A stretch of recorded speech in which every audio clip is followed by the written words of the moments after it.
हाँ, effective number of molecules colliding with the plane in unit time.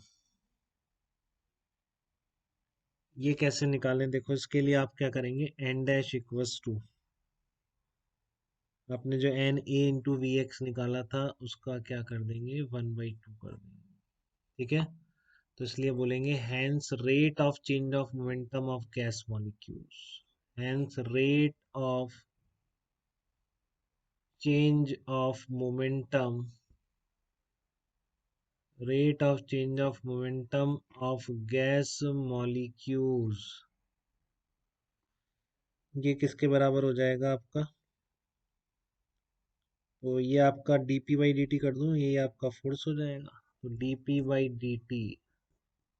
ठीक है ना, ये मतलब फोर्स मॉलिक्यूल्स पर जितना है उतना इवॉल्व पर होगा, वो बात पता है आपको एक्शन रिएक्शन से। Rate of change of momentum of molecules कितना आ गया, number of collision per second into change in momentum in one collision. ठीक है, तो कितना आ गया फोर्स, देखो आप कब लिख दो इससे, आप लिखोगे यहाँ पर N A V X upon two, N dash की जगह लिख दिया मैंने, number of collision per second into change in momentum in single collision. ठीक है, तो क्या बन जाएगा आपका, फोर्स किसके बराबर आ गया, टू से टू कट जाएगा, फोर्स बाई एरिया, प्रेशर निकालना था आपको, तो एम इंटू एन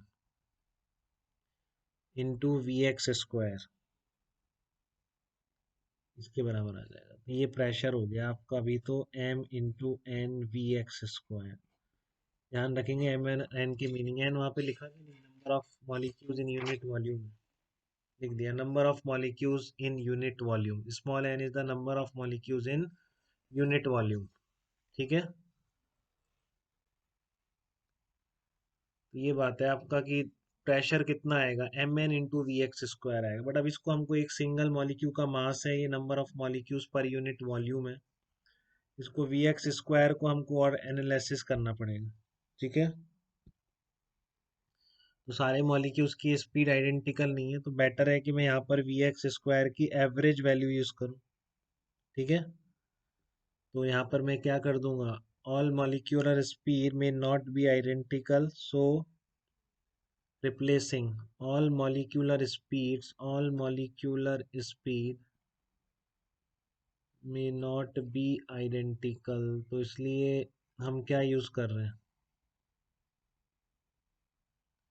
हेंस हम इसकी जगह बेटर ये है कि प्रेशर बोले M N into V X square की average value, V X square bar की एवरेज वैल्यू बोले, वी एक्स स्क्वायर बार क्या हो गया, average of V X square हो गया। ठीक है, तो ये आपकी इक्वेशन वन बोलते जाते हैं, इक्वेशन टू, अभी ये भी फाइनल नहीं है, इसको हम फाइनल किस फॉर्म में याद रखेंगे, वहां तक पहुंचना है हमको। अब देखो, अब मैं क्या बोल रहा हूँ कि आपने ये लिख दिया, ठीक है, अब क्योंकि एक सिंगल मॉलिक्यूल की स्पीड की टर्म में लाना है, तो केवल एक्स कंपोनेंट है, मुझे क्या लाना है, सिंगल मॉलिक्यूल की स्पीड की टर्म। ठीक है, तो मैं यहाँ बोल रहा हूँ कि all now as the gas is isotropic and there is no perfect direction of motion of molecules. ठीक है ना, मैं लिख रहा हूँ कि as the gas is isotropic, मतलब हर डायरेक्शन में प्रॉपर्टी सेम है, गैस इज आइसोट्रॉपिक, और हमने माना नहीं कि एम जी से वो ज़्यादा तेज गिर जाएंगे या डाउनवर्ड डायरेक्शन में वेलोसिटी तेज होगी, ऐसा बिल्कुल नहीं मान रहे हैं। ठीक है, as gas is isotropic and there is no preferred direction of motion, and there is no preferred direction, there is no preferred direction of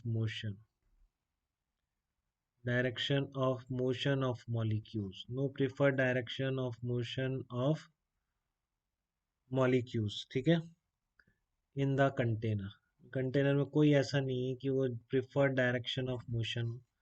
तो ये बोल सकता हूँ कि एक्स स्क्वायर बार, एक्स में जितने मॉलिक्यूल्स का एवरेज अगर निकालूं, वाई में किसी का एवरेज निकालूं, और जेड एक्सिस में मैं एवरेज निकालूं वेलोसिटीज, तो ये तीनों बराबर ही आएंगे। ठीक है ना, तो इसलिए मैं बोलूंगा वी स्क्वायर क्या होता है, देखो वी स्क्वायर होता है V X square plus V Y square plus V Z square, ये तीनों के एवरेज बराबर हैं, तो मैं बोल सकता हूँ क्या, वी स्क्वायर बार की एवरेज वैल्यू कितनी हो जाएगी, 3 वी एक्स स्क्वायर बार। तो जो वी एक्स स्क्वायर बार है वो बेसिकली क्या है, वी स्क्वायर बार बाई 3 आ जाएगा। चेक करो। कोई प्रिफर्ड डायरेक्शन ऑफ मोशन नहीं है, मैं ये नहीं बोल सकता कि एक्स ज़्यादा प्रिफर्ड है, उसमें ज़्यादा मॉलिक्यूल्स जा रहे होंगे, या वाई ज़्यादा प्रिफर्ड है, सब सेम है डायरेक्शन, इतने सारे गैस मॉलिक्यूल्स हैं। ठीक है। तो एवरेज अगर निकालूंगा तो जो वी एक्स एक्स डायरेक्शन का वी एक्स स्क्वायर का एवरेज है, तीनों बराबर होंगे। अब आपको पता है किसी भी मॉलिक्यूल के लिए वी स्क्वायर ये होगा, एवरेज निकालिए तीनों का, तीनों बराबर है, इसलिए 3 वी एक्स स्क्वायर बार कर दिया। तो वी एक्स स्क्वायर बार किसके बराबर आएगा, वी स्क्वायर बार अपॉन 3 के बराबर आ जाएगा। तो अब सेकंड और फोर्थ से मैं थोड़ा सा और आगे ले जाता हूँ इसको। ठीक है ना। तो सेकंड और थर्ड एंड फोर्थ, सेकंड और थर्ड का बनाई मैंने, थर्ड तो बनाई नहीं, थर्ड बोल दो इसको और क्या। ठीक है ना, ये सेकंड और थर्ड इक्वेशन से लिख रहा हूँ।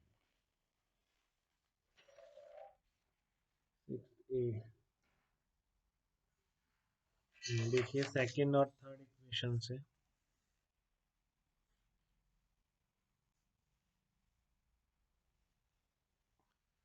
From equation 2 and 3, from equation 2 and 3, क्या आपने बोला है, V square V square bar by 3 यहाँ रख दीजिए इसको। ठीक है।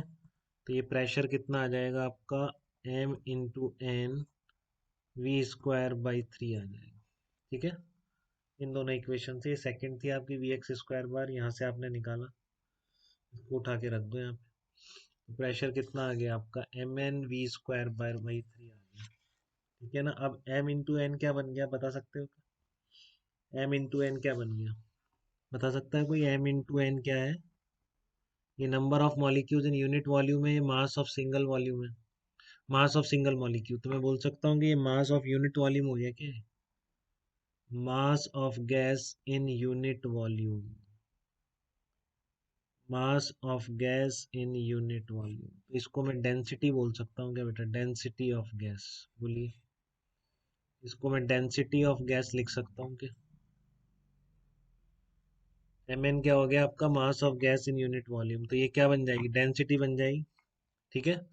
तो इसको आप लिख दो यहाँ से, कितना आ गया आपका प्रेशर, प्रेशर आ गया आपका 1/3 rho V square bar, this will be the pressure. ये आपका प्रेशर आ गया, इसमें P equal to 1/3 rho V square बार।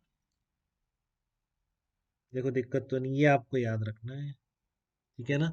ये क्या है, expression of pressure in terms of average square of single molecule की स्पीड का स्क्वायर, बहुत सारे मॉलिक्यूल हैं इसलिए एवरेज दिख रहा है अपन को। ठीक है। तो ये इसने प्रेशर को स्पीड से रिलेट कर दिया बेटा, सिंगल मॉलिक्यूल की। तो this is the expression for pressure.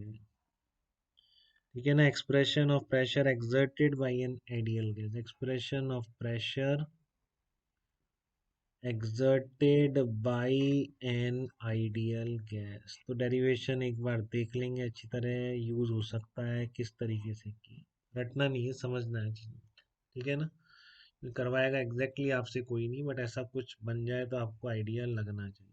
तो ये आपको बिल्कुल याद भी रखनी है, P equal to 1/3 rho V square bar. अब हो सकता है प्रेशर आप उससे निकालते हो।